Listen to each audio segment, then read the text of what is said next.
Assalamualaikum warahmatullahi wabarakatuh. Para bapak dan ibu, alhamdulillah pada hari ini bapak ibu menyaksikan tempat yang sangat bersejarah. Di belakang bapak ibu yang gunungnya paling besar, ya, gunungnya paling besar itulah namanya Jabal Sur, ya, tempat di mana Rasulullah pertama kali melakukan hijrah dari kota Mekah menuju kota Madinah, ya, pada tanggal 1 Rabiul Awal, ya.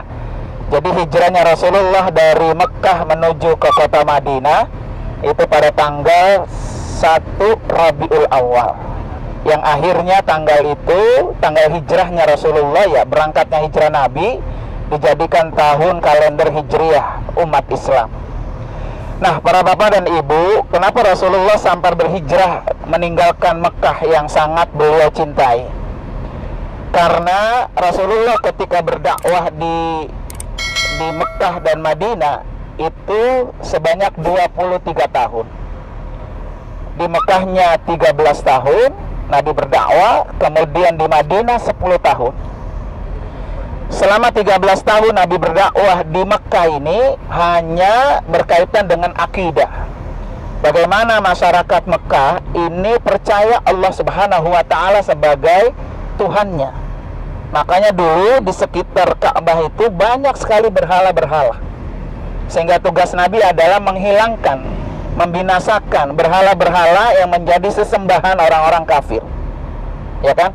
Setelah berhala-berhala itu habis, maka dijadikanlah Mekah itu menjadi tanah suci, yang artinya tidak ada orang-orang yang non-muslim, yang musyrik yang ada di kota Mekah ini. Nah, ketika Nabi berhijrah ke sini, karena orang-orang kafir Quraisy itu sudah sangat benci, ya, sangat tidak rela ketika agama, keyakinan mereka orang-orang jahil itu habis pada ngikut ajarannya agama Rasulullah. Ya, kemudian saking bencinya orang-orang kafir Quraisy Mekah itu, sehingga para pemuka-pemuka kafir Quraisy itu bagaimana caranya Muhammad ini berhenti berdakwah. Maka akhirnya mereka berembuk, ya, bermusyawarah untuk memutuskan menyewa 11 pembunuh bayaran 11 orang untuk bisa membunuh Nabi Muhammad supaya berhenti untuk berdakwah, ya kan? Mendengar rencana itu, akhirnya Rasulullah itu siap-siap berhijrah meninggalkan Mekah yang rumahnya dekat Marwah. Kalau kita tahallul itu rumah Rasulullah dari Marwah sedikit ke arah timur. Di situ Nabi meninggalkan, kemudian berhijrah ke Jabal Sur ini untuk meninggalkan kota Mekah Al-Mukarramah. Nah, perjalanan waktu itu kita bisa bayangkan, ya, tidak ada lampu, kemudian semua serba gunung-gunung batu. Kemudian Nabi tinggal di Jabal Sur itu kurang lebih 3 hari, ditemani oleh sahabatnya yang luar biasa, yaitu Abu Bakar As-Siddiq. Beliau ini adalah sahabat yang paling dekat, kemudian sahabat yang selalu membenarkan apa yang Nabi bawa, kemudian sahabat yang selalu berkorban buat dakwah Rasulullah, baik jiwanya maupun hartanya. Satu bukti bahwa Abu Bakar itu betul-betul berjuang untuk Nabi. Ketika Nabi dikejar oleh orang-orang kafir Quraisy, karena ketahuan Nabi sudah tidak ada di rumahnya. Rumah Nabi dikepung oleh 11 pembunuh bayaran. Dan Nabi tahu, kemudian Ali bin Abi Thalib suruh tidur di kamar Rasulullah, di tempat tidurnya. Ketika rumahnya digeledah, ternyata bukan Nabi, yang ada adalah Ali bin Abi Thalib. Setelah itu mereka berlari-lari bertanya, di mana Muhammad? Di mana Muhammad? Ternyata Muhammad berangkat meninggalkan Mekah menuju Jabal Sur itu. Di atas gunung itu tempatnya kecil, cuma muat 2 orang. Ya, dan jalanannya buntu, nggak ada lagi. Tapi mereka tetap mengejar. Sehingga ketika Rasulullah sama Abu Bakar masuk ke dalam, cuma muat 2 orang. Ya. Dan seandainya orang-orang kafir Quraisy itu masuk pun ke goa itu, pasti Nabi dan Abu Bakar ketangkep. Tapi lagi-lagi Allah selalu melindungi Nabi dengan dihiasi goanya itu sarang laba-laba. Kemudian burung merpati, burung dara yang begitu banyak ibu bapak saksikan di sini, sedang bertelur, sedang mengeram. Dan ketika orang-orang kafir Quraisy nyampe ke depan pintu goa itu, nggak mungkin ada orang di dalam. Kalau ada orang di dalam, pasti sarang laba-labanya rusak. Burung merpatinya juga akan kabur.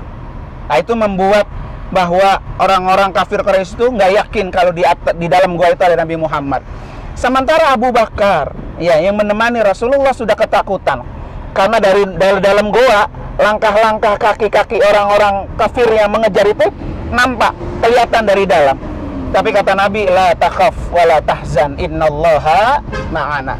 Abu Bakar, kamu jangan takut, jangan bersedih. Sekarang kita berdua, yang ketiga ada Allah Subhanahu wa taala yang menolongnya. Nah, Nabi Muhammad dan Abu Bakar itu tinggal selama 3 hari. Asma binti Abu Bakar, anaknya Abu Bakar, ya, kakaknya Aisyah, Asma binti Abu Bakar, yang selalu mengirimkan makanan dari rumah naik ke sini, sembunyi-sembunyi, dan itu sangat beresiko. Ketika orang-orang kafir Quraisy Mekah tahu bahwa Asma dan Aisyah yang memberi makan ke atas gunung itu, pasti mereka akan dibunuh dan akan mengintili. Tetapi Rasulullah punya strategi. Ada salah satu tukang pengembala kambingnya Abu Bakar yang suruh ngangon kambingnya di sekitar sini.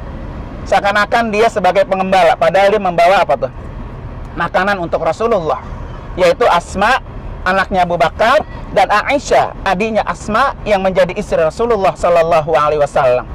Satu lagi bahwa Abu Bakar itu mempersiapkan ontanya yang luar biasa. Sejak 4 bulan sebelum Nabi berhijrah, sudah disiapkan satu onta yang luar biasa oleh Abu Bakar untuk mengangkut Nabi dari sini menuju ke Madinah. Bisa kita bayangkan, nanti besok Bapak Ibu akan meninggalkan Mekah, akan tahu bagaimana jauhnya Mekah dengan Madinah. 450 km. Jakarta Semarang. Ya, jarak Jakarta Semarang ditempuh dengan hanya menggunakan apa? Naik onta. Ke gunung-gunung batu, malamnya dingin, siangnya panas, kehausan dan lain sebagainya. Tapi itu perjuangan Rasulullah. Nanti kita akan rasakan itu ketika nanti kita mengendari mobil bus dari Mekah ke kota Madinah. Betapa jauhnya Madinah itu. Tetapi Nabi berhijrah dari sini menuju ke kota Madinah Al-Munawwarah. Sehingga Nabi tinggal di sana 10 tahun. Nabi tinggal di sana dan sampai Nabi tutup mata di sana. Ya kan? Itulah perjuangan Rasulullah Sallallahu Alaihi Wasallam. Ya, sebelumnya Nabi sebelum berhijrah dari sini ke Madinah, Nabi sudah berhijrah lebih dahulu dari sini ke Taif, yang juga akan insya Allah Bapak Ibu akan jelajahi itu, akan kita ikuti itu, bagaimana Rasulullah ketika berhijrah dari kota Mekah menuju ke kota Taif. Oleh karena itu para Bapak Ibu sekalian, di tempat yang sangat bersejarah ini, mari angkat kedua tangan kita berdoa kepada Allah Subhanahu wa taala. Kita datang di tempat yang berkah, kita juga akan mendapatkan keberkahan dari Allah Subhanahu wa taala. Bismillahirrahmanirrahim. Alhamdulillahirabbil alamin. Allahumma salli ala sayidina Muhammad wa ala ali sayidina Muhammad. Allahumma ighfir lana dunubana wa liwalidayna warhamhuma kama rabbayana shaghira. Wali jamil muslimin wal muslimat wal mu'minina wal mu'minat al ahya'i minhum wal amwat. Allahumma rabbi anzilna munzalan mubarakan wa anta khairul munzilin. Allahumma rabbi anzilna munzalan mubarakan wa anta khairul munzilin. Allahumma rabbi anzilna munzalan mubarakan wa anta khairul munzilin. Rabbana hab lana min azwajina wa dhurriyyatina qurrata a'yun waj'alna lil muttaqina imama. Rabbana atina fid dunya hasanah wa fil akhirati hasanah wa qina adzaban nar. Wa sallallahu ala sayidina Muhammad wa ala ali sayidina Muhammad walhamdulillahi rabbil alamin. Terima kasih. Wassalamualaikum warahmatullahi wabarakatuh.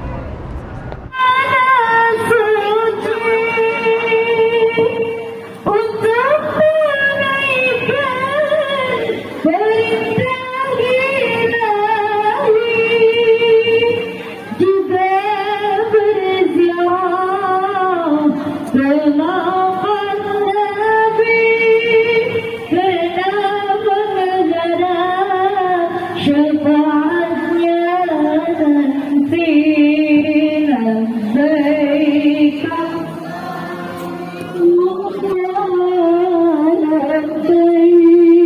لبيك لا شريك لك لبيك إن